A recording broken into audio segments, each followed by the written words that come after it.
Hello everyone and welcome to another video. इस video का topic है प्री प्रोसेसर। प्री प्रोसेसर एक program होता है जो कि लिखे गए कोड को डायरेक्टिव रूल के अकॉर्डिंग मॉडिफाई करता है, चेंज करता है। सारे प्री प्रोसेसर डायरेक्टिव्स हमारे हैश से शुरू होते हैं। ओके, सो आपको याद होगा हम हैश इंक्लूड यूज कर रहे थे। Okay, that is a pre processor directive. Okay, जिसकी मदद से हम लाइब्रेरीज और फाइल को ऐड करते हैं इन द करेंट प्रोग्राम। ना जैसा कि मैंने बताया, preprocessor is a program. Okay, एक सॉफ्टवेयर होता है just like a compiler. Okay, अगर हम सी कोड के फ्लो को देखें, okay, so this is the flow of the C code. ठीक है, जो भी हम प्रोग्राम लिखते हैं, सी प्रोग्राम जिसे हम सोर्स कोड भी कहते हैं, वो सबसे पहले प्री प्रोसेसर में प्रोसेस होता है। उसके बाद फिर कंपाइलर उसको कंपाइल करता है, देन असेंबलर, देन लिंकर, और उसके बाद आपको फाइनल एग्जीक्यूटेबल कोड मिलता है। Okay, so the flow of the codes go something like this. Okay, आपका जो पहला सी प्रोग्राम है वो प्री प्रोसेसर से पास होने के बाद एक्सपेंडेड सी कोड में कन्वर्ट होता है। इस कोड को कंपाइलर फिर असेंबली में कन्वर्ट करता है और असेंबलर इस कोड को फिर ऑब्जेक्ट कोड में कन्वर्ट करता है। फाइनली लिंकर सारे के सारे ऑब्जेक्ट कोड को लिंक करके एक एग्जीक्यूटेबल कोड में कन्वर्ट करता है। सारे के सारे ऑब्जेक्ट कोड से मेरा मतलब है जो ऑब्जेक्ट कोड आपके प्रोग्राम का है प्लस आपने जो लाइब्रेरीज यूज की हैं, जैसे कि हम यूज करते हैं स्टैंडर्ड IO, conio.h। ओके, सो उन सब के भी ऑब्जेक्ट कोड को क्या करेगा, यह आपके प्रोग्राम के साथ लिंक करेगा एंड देन आपको एक एग्जीक्यूटेबल कोड मिलेगा। So there are lots of directive in the preprocessor. ठीक है, जैसे कि मैंने बताया हैश इंक्लूड, इसके अलावा भी बहुत सारे और आपके डायरेक्टिव्स होते हैं। ओके, प्री प्रोसेसर आपके प्रोग्राम को काफ़ी सिंप्लीफाई कर देता है। ठीक है, and it's a very powerful tool जिसे हम अभी देखेंगे how it actually works. One of the most common use of pre processor is building macros. So macros की मदद से हम क्या करते हैं, किसी भी सी के कोड को, ओके, या पोर्शन ऑफ कोड को एक टाइटल या नाम दे सकते हैं। ओके, मैक्रोस हम generally hash defined directive use करके क्रिएट करते हैं।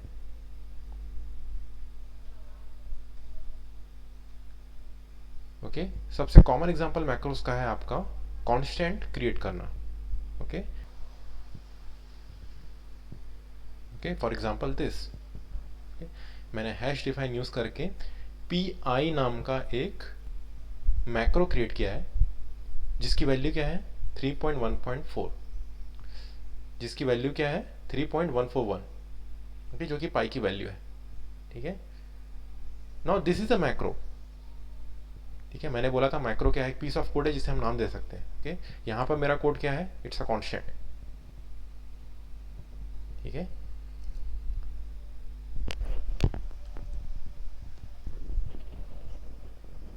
सो दिस इज अ एग्जांपल जहां पर मैं एरिया ऑफ सर्कल कैलकुलेट करूंगा। ओके, और यहां पर मैं पाई मैक्रो यूज कर रहा हूं। ओके, हम सबको पता है पाई की वैल्यू होती है। ठीक है, 2 लाइन का कोड है। पहले मैं रेडियस डिफाइन कर रहा हूं विद अ वैल्यू और मैं प्रिंट करके πr² यहां पर प्रिंट करा रहा हूं। Okay, so what happens here, जब भी मैं इस कोड को एग्जीक्यूट करूंगा, जैसे कि हमने देखा था, सबसे पहले आपका प्री प्रोसेसर रन होता है। यहां पर प्री प्रोसेसर क्या करेगा, the preprocessor will replace this pi with this constant. ठीक है, जब प्री प्रोसेसर रन होगा तो पाई की जगह आपका 3.141 आ जाएगा। ओके,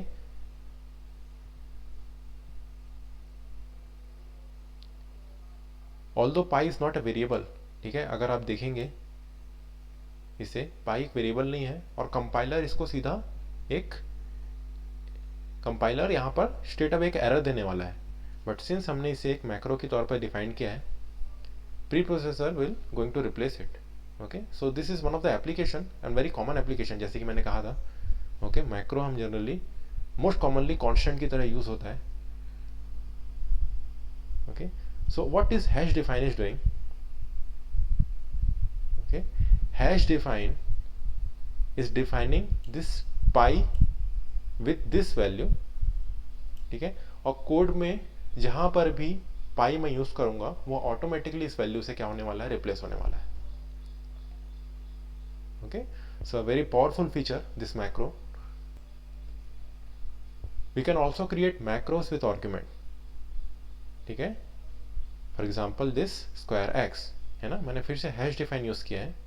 हैश डिफाइन क्या क्रिएट कर रहा है, स्क्वायर एक्स, इसको मैंने ब्रैकेट में लिखा है because X is the argument for this macro square, और ये स्क्वायर क्या करने वाला है, it is going to return X into x.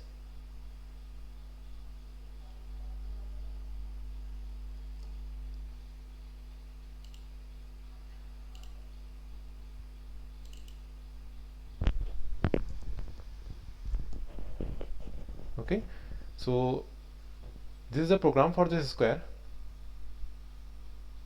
So this is a program for the macro square. मैं स्क्वायर मैक्रो क्रिएट किया विद आर्ग्यूमेंट x और जो रिटर्न करने वाला x into x. Okay, so let's see अगर मैं यहाँ पर स्क्वायर r देता हूँ, सो प्री प्रोसेसर क्या करेगा, it will replace this macro square with r into R, और चूंकि r की वैल्यू 3 है, अल्टीमेटली यहाँ पर 3 इंटू 3 पब्लिश होने वाला है. ओके, सो अल्टीमेटली मुझे यहाँ पर क्या मिलने वाला है, 9. Okay, we can check this by running the code. ठीक है, आउटपुट आ रहा है 9 जो कि आना चाहिए. Fine, so this is how we can create macro with arguments. Okay, हालांकि आपको एक फंक्शन की तरह दिख रहा होगा, है ना, हमने फंक्शन पढ़ा था, वहाँ पर भी हमने आर्ग्यूमेंट यूज किया था, but this is very much different from the functions. So will take another example. So this is another variation how we can use macro. यहाँ पर मैंने क्या किया है, I have defined 2 macros here, in fact 3. Okay, पिछले code को मैंने थोड़ा मॉडिफाई किया है. इसमें मैंने यहाँ 2 एक्स्ट्रा मैक्रोस यूज किए हैं. पहला है आपका स्टार्ट. स्टार्ट को मैंने दिया है value void main and the bracket. ठीक है, सो मैं क्या चाहता हूँ, मैं void main लिखने की जगह I will just going to write this macro start. Okay, और एंड को मैंने क्लोजिंग ब्रैकेट से डिफाइन किया है. क्लोजिंग ब्रैकेट की जगह मैं क्या करूंगा, end. So what is going to happen here, जैसे कि मैंने बताया, मैक्रो अपने वैल्यू को एज इट इज रिप्लेस करता है इन द सी कोड. ठीक है, यहां पर मैक्रो की वैल्यू क्या है, void main एंड ब्रैकेट. जब यहां पर प्री प्रोसेसर रन करेगा, यह स्टार्ट आपका इस वैल्यू से रिप्लेस हो जाएगा, साथ ही साथ आपका जो एंड मैक्रो है वो इस ब्रैकेट से रिप्लेस हो जाएगा. Okay, so this code will work similar to what is happening earlier, है ना. सो जो void main की तरह, जो void main यूज करके हम कोड को क्रिएट कर रहे थे, ओके, उसी तरह ये कोड भी काम करने वाला है. ओके, आप इसे बिल्ड और रन करके देख सकते हैं. Again I am getting the area of the circle pi R square 28.26 something. ठीक है, okay, so another variation how to use the macro, है ना, मैक्रो को यूज करने का एक और वेरिएशन है. ओके, सो सिंपली अगर मैं मैक्रो को बोलूं, इट्स अ रिप्लेसमेंट टेक्निक, है ना. एक रिप्लेसमेंट टेक्निक है जिसकी वैल्यू को मैं पहले ही डिफाइन कर देता हूं, जहां जहां मैं उस मैक्रो को यूज करता जाऊंगा वो उस वैल्यू से उसे रिप्लेस करता जाएगा. Okay, got it. So I hope this macro is clear. So another very common used directives are conditional directives. Conditional directives क्या करते हैं, it actually helps you to select a code, है ना. मैं कोड के किस हिस्से को एग्जीक्यूट करना चाहता हूँ यह मैं डिसाइड कर सकता हूँ using conditional directive. Okay, now this sounds very much similar to if else statement, है ना. हमने जो इफ एल्स स्टेटमेंट पढ़ा है उससे काफी सिमिलर साउंड कर रहा है, बट ये काफी डिफरेंट है. ठीक है, इफ एल्स स्टेटमेंट से मैं किसी भी फंक्शन, जैसे कि मैं मेन फंक्शन यूज कर रहा था, मेन फंक्शन के अंदर लिखे हुए कोड को सेलेक्ट कर रहा था. Okay, with the conditional directives मैं पूरे के पूरे कोड को ही रिप्लेस कर सकता हूं. ठीक है, कैसे, इसे फिर से हम एक एग्जांपल से देखेंगे.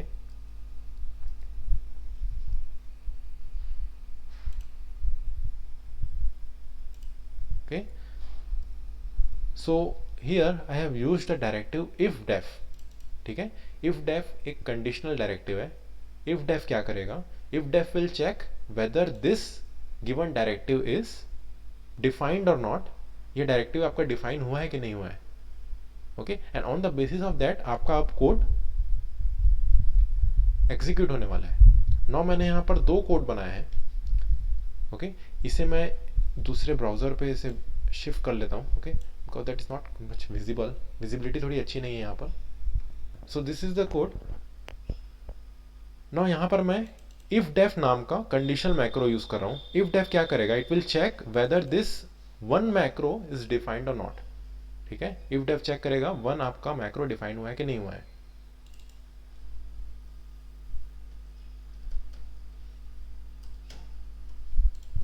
सो दिस इज द कोड.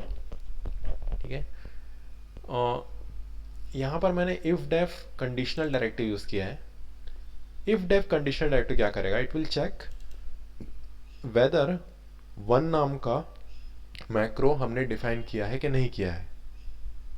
ठीक है, and on the basis of this ifdef अब मेरा कोड एग्जीक्यूट होगा आइदर दिस वन और दिस वन. आप देखेंगे दोनों को मैंने क्या किया है, सेम कोड दिया है except the value of R. ठीक है, यहां पर दो आपके वॉइड मेन है. ठीक है, और दोनों कैसे सेपरेट किया है मैंने, using this ifdef. So ifdef one अगर ट्रू होगा, ये ट्रू कब होगा, जब मैं वन को डिफाइन करूंगा. मैंने वन को अभी तक डिफाइन किया नहीं है. That means this is false. इसका मतलब है आपका जो पहला वॉइड मेन है वो आपका एग्जीक्यूट नहीं होगा, रेदर देन जो एल्स डायरेक्टिव के बाद का कोड है.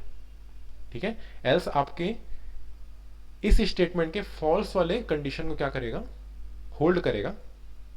ओके, सो चूंकि मैंने यहाँ पर वन डिफाइन नहीं किया है, आपका पहला वॉइड मेन जो कि इफ डेफ के अंदर है वो रन नहीं करेगा. रन कौन सा करने वाला है, एल्स के अंदर वाला कोड. ठीक है, एल्स के अंदर का void main. So the second void main is going to run. ठीक है, और आपका आउटपुट आना चाहिए आर स्क्वायर. आर की वैल्यू यहां पर 4 है.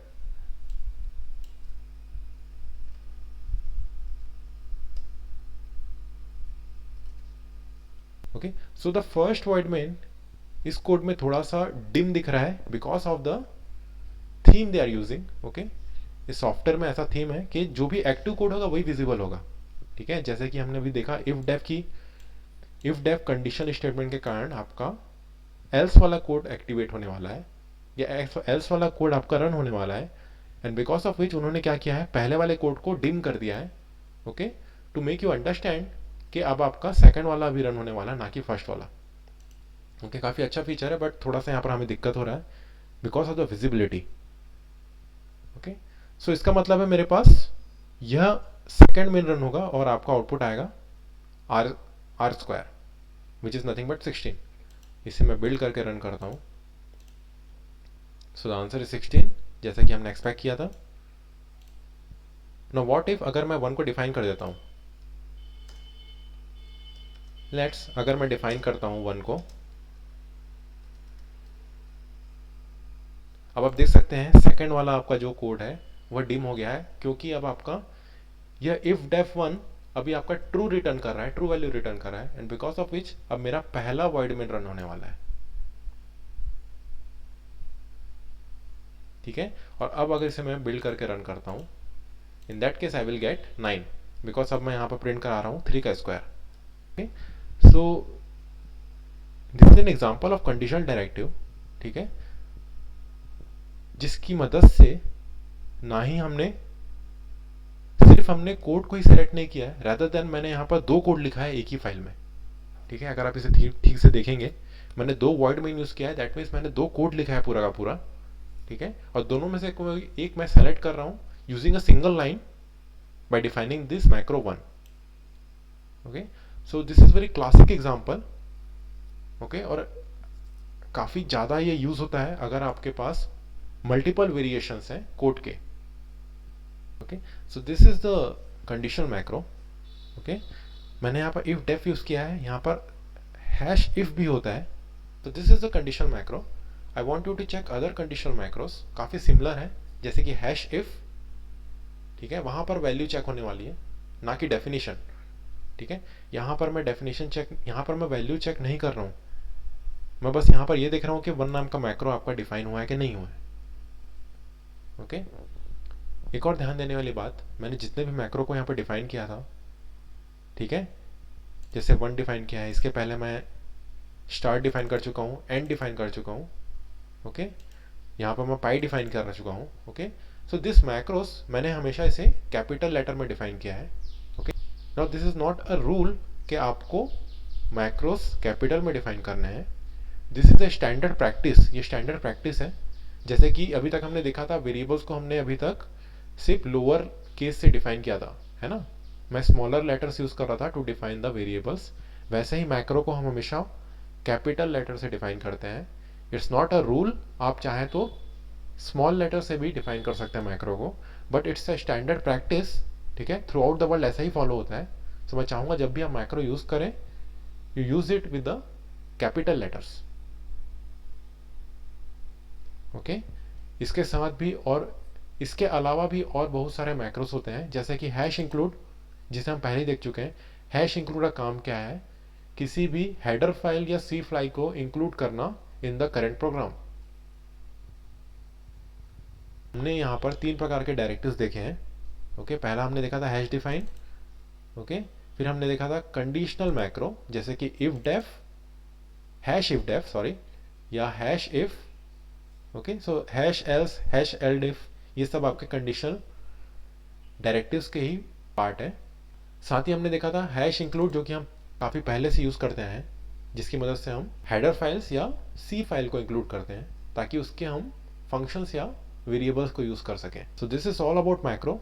इसके अलावा भी जैसे कि मैंने बताया इसके अलावा भी बहुत सारे मैक्रोस हैं। So if you are interested, आप उसे सर्च कर सकते हैं। Okay, will stop here and in the next video will continue with some other topic. So thank you for watching this video.